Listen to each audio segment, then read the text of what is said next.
ऐसा इल्म जो नफा ना दे, इस पर बंदा अमल ही ना कर सके। देखिए ना, बातें तो तोते को भी रटाई जा सकती।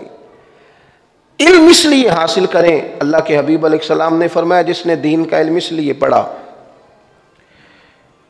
कि वो उलमा से बहस करेगा या जाहिलों पे रोब जमाएगा या उससे दुनियादारी जमा करेगा, फरमाया ऐसे बंदे को तो अल्लाह जन्नत की खुशबू भी अता नहीं करेगा।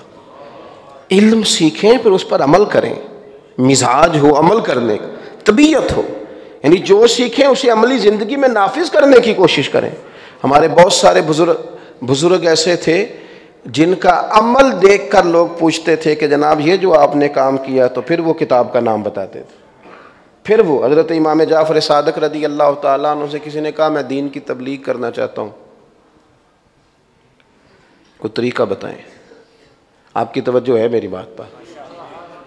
मैं दीन की, आजकल मुबल्लिग सिर्फ मस्जिदों में नहीं मिलते, महफिलों में नहीं मिलते, हर चौक में मुबल्लिग, जिसकी जेब में सोशल मीडिया है वो बेहतरीन नसीहत, ज़बरदस्त मुबल्लिग, बहस होती है, खुदा जाने कहाँ कहाँ पहुँच गए लोग। कहा हुजूर मैंने तबलीग करनी है, कोई तरीका बताए। तो इमाम जाफ़र सादिक फरमाने लगे तबलीग करने का बेहतरीन तरीका यह है कि तू दीन पर अमल करना शुरू कर दे। जो अमल से खुशबू फैलती है ना, अमल से जो आप अमल करते हैं वो आपका असल होता है। जो आप अमल करते हैं उसमें आपके बच्चे रंगे जाते हैं, करीब वालों को वो वाला फैज़ मिलता है जो आपके अमल से ज़िया फूटती है। अमली ज़िंदगी। हज़रत इमाम मालिक, मौता इमाम मालिक लिखा, बड़े खुश थे, बड़े राज़ी थे, बड़े खुश थे। तो लोगों ने कहा हुजूर इतनी खूबसूरत किताब, इतनी खूबसूरत अहादीस जमा कर ली, तो आप इसलिए बड़े खुश हैं? तो ये देखो ये हमारे अकाबिरीन हैं। फरमाने लगे सिर्फ इसलिए नहीं खुश कि मैंने किताब लिखी है, इसलिए खुश हूँ कि जितनी हदीसें मैंने किताब में लिखी हैं ना, अल्लाह का फजल है मेरा सब पर अमल भी मौजूद है, मेरा उस पर अमल मौजूद है। अमल, जब इंसान अमली ज़िंदगी गुजारता है ना, अमली। हमारे हाजी सादक साहब रहमतुल्लाह अलैह ईद के दूसरे दिन अपने पीर खाने जाया करते थे फैसलाबाद, हज़रत मुहद्दिस आज़म के यहाँ। उनके साथी कहते हैं हज़रत ज़ोर की नमाज घर में पढ़ी, टिकट ले लिया शेखुपुरा का। तो अब एक दो साहब ने पूछ लिया कि हज़रत हमने तो फैसलाबाद जाना था। तो कहते हैं वो तस्बीह फेर रहे थे तो जलाल ज़रा रहता था, और उन्होंने देखा ही तो सारे चुप कर गए। शेखुपुरा उतरे, असर की नमाज़ पढ़ी, फिर अगला टिकट लिया बस का तो शाहकोट का, वहाँ उतरे तो मगरिब की नमाज़ पढ़ी, और फिर तीसरा टिकट फैसलाबाद का लेके कहने लगे कोई मजबूरी नहीं थी, सिर्फ हाज़िरी थी, आराम आराम से भी जाते तो पहुँच जाते, लेकिन अगर इकट्ठा मैं वहाँ का टिकट लेता पता नहीं बस वाला खड़ा करता कि ना करता, दो नमाजें रह जाती, दो नमाजें रह जाती, दो नमाजें। एक साहब ने गाड़ी ली, हज़रत की खिदमत में आए तो कहा आपने गाड़ी ले लिया, बड़ी मुबारक हो। तो फरमाने लगे पता है अपनी गाड़ी का सबसे बड़ा फ़ायदा क्या है हुजूर? क्या है? फरमाने लगे बंदे की नमाज कज़ा नहीं होती। जहाँ वक्त हुआ वहीं उसने ब्रेक लगाई और नमाज पढ़ ली। लेकिन हमने सहूलियात को किस लिए रखा हुआ है? तो अमली ज़िंदगी में वैसे भी ना इंसान कहे कुछ और करे कुछ तो वो दो कश्तियों का मुसाफिर हो जाता है। उसे महसूस होता है कि यार भला मैं क्या हूँ। अगर वो जो कह रहा है वही उसकी अमली ज़िंदगी भी है, उसके लिए ना ज़िंदगी सुकून वाली हो जाती है। तीसरी और आखिरी बात यह है कि इखलास इतना ज़रूरी है, मुखलिस होना इतना ज़रूरी है। खामद सारे खर्चे पूरे करे और सारी चीज़ें ला के दे, और जब बीवी कहे मेके भी लेके जाए, लेकिन अगर उसे पता चल जाए ना मेरे साथ मुखलिस नहीं,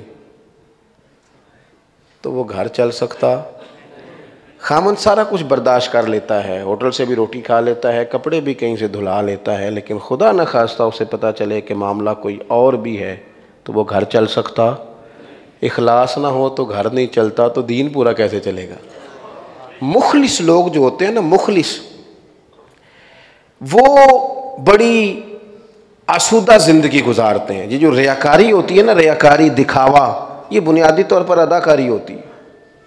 अदाकारी बंदा कितनी क्यों करता है, थक जाता है। क्योंकि वो बन रहा होता है जो वो होता। देखिए ना, कोई शख्स जबरन उसे कपड़े पहना दिए जाए ना जो उसकी तबीयत से मैच नहीं करते। मेरे अब्बा जी एक शादी से वापस आए तो जल्दी से ना उन्होंने वेस्टकोट उतारी और जराबें उतारी और बड़े वो ना, तो मैंने कहा तबीयत तो ठीक है। कहने लगे यार ये जो कपड़े ज़बरदस्ती तुमने मुझे पहनाए हैं इन्होंने मुझे थका दिया है। सफ़र ने नहीं थकाया, ये जो भन संवर के बैठना है। लेकिन जो रूटीन में इंसान किसी चीज़ से अटैच हो जाता है ना, मुखलिस हो जाता है। दिखावा ना करें, बतलाएं ना। बड़ा अज़ियतनाक सा मसला है। आप यकीन करें, ये मुआमिनीन है मदारस के, मसाजिद के, इनको राज़ी करना एक बहुत बड़ा मुश्किल मामला हो जाता है।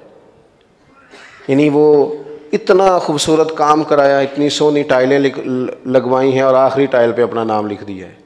तो क्या ज़रूरत है इन चीज़ों की, इन तकल्लुफ़ात की क्या ज़रूरत है? जो साहब इससे पहले इतना काम करा गए वो उनका नाम कहाँ लिखा जाए?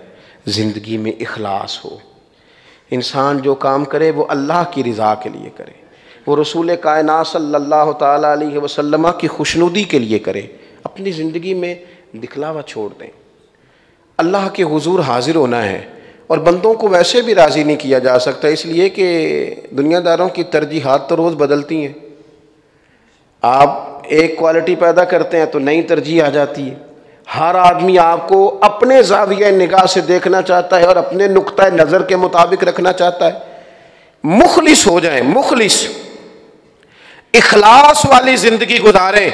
हज़रत मुआज़ इब्न जबल रदी अल्लाह ताला अन्हु जा रहे हैं, हुजूर ने यमन का गवर्नर बनाया, बहुत सारी नसीहतें करीम ने फरमाई।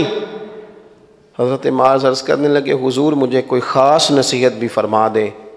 तो महबूब फरमाने लगे इखलास के साथ अमल करना, तुम्हारा थोड़ा अमल भी तुम्हें किफ़ायत कर जाएगा, थोड़ा अमल भी फ़ायदा मंद हो जाएगा। लेकिन मुखलिस रहना, मुखलिस इखलास वाली ज़िंदगी गुजारें।